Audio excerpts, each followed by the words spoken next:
Genesisy toko fahasivy. Ary Andriamanitra nitsodrana ny Noa sy ny zanany hoe maro fara sy miabetsah ary mamenoa ny tany. Ary nitahotra sy orooro anareo hahazo ny bibidia rehetra sy ny voro manidina rehetra, ireny amba amin'izay rehetra mandady na mikisaka amin'ny tany sy ny hazan-drano rehetra ao amin'ny ranomasina dia efa natolotro eo an-tananareo. Ny biby mihetsiketsika rehetra izay miaina dia ho fihinana ao anareo, dia efa nomeko anareo toy ny zava-maitso izy rehetra. Kanefa ny nofo izay mbola misy aina dia ny rany no aza haninareo. Fa ny ranareo kosa dia hadiniko satria ainareo izany. Eo amin'ny tanan'ny mananaina rehetra no hanadinako azy, ary eo amin'ny tanan'ny olona dia eo amin'ny tanan'ny olona avy no hanadinako ny ain'ny olona. Izay mandatsaka ny ran'olona dia mba halatsakolona kosa ny rany, satria tahaka ny endrik'Andriamanitra no nanaovany ny olona. Koa ny aminareo dia maro fara sy miabetsah, miteraha be eny ambonin'ny tany sy miabetsah eny.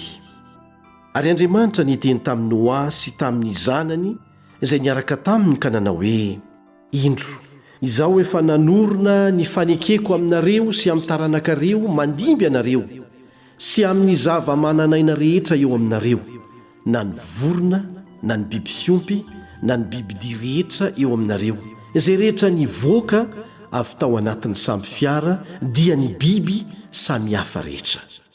Dia oroko ny fanekeko aminareo, ka tsy aringako amin'ny safodrano intsony ny nofo rehetra, ary tsy safodrano hanimba ny tany intsony.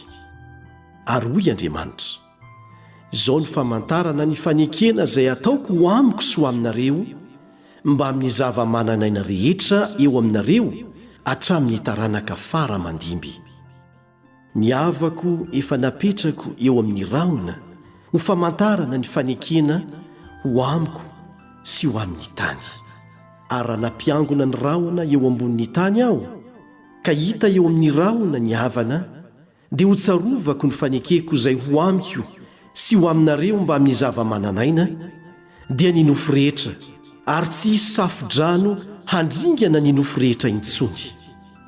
Ary ho eo amin'ny rahona ny havana, ary hitsinjo azy aho, ahatserovako ny fanekena mandrakizay izay ho amin'Andriamanitra sy ho amin'ny zava-mananaina rehetra, dia ny nofo rehetra ambonin'ny tany. Ary hoy Andriamanitra tamin'ny Noa, izany no famantarana ny fanekena izay naoroko ho amiko sy ho amin'ny nofo rehetra ambonin'ny tany.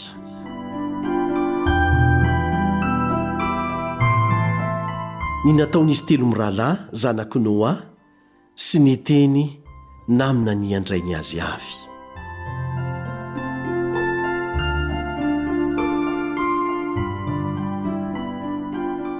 Ary ny zanakalahin'i Noa izay nivoaka avy tamin'ny samby fiara dia Sema sy Hama ary Jafeta. Ary Hama no rain'i Kanana.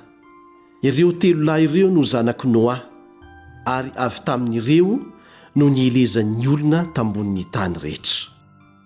Ary vao tonga ampiasa tany Noa ka nanao tanim-boaloboka, ary nisotro tamin'ny divay izy ka mamo, dia nanary lamba izy ka nitanjaka tao anatin'ny lainy.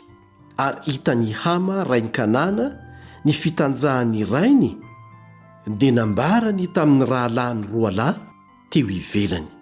Ary nalain'ny Sema sy Jafeta ny lamba ka nentin'izy mirahalahy teo antsorony, dia nanao dia mianoatra izy ka nandrakotra ny fitanjahan'ny rainy, ary ny tavany tsy nanatrika, ka dia tsy hitany ny fitanjahan'ny rainy.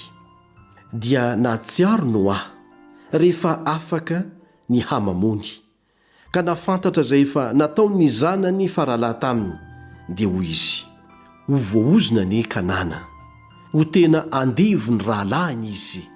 Ary io koa izy isaorana ne Jehovah Andriamanitra i Sema, ary aoka Kanana ho andevony. Ataon'Andriamanitra malalaka ne Jafeta, ary aoka honina ao andainy Sema izy, ary aoka Kanana ho andevony. Ary ny andro niainan'ny Noa taorian'ny safodrano dia 5telonjato taona, ary ny andro rehetra niainan'ny Noa dia 5 7 taona dia maty izy.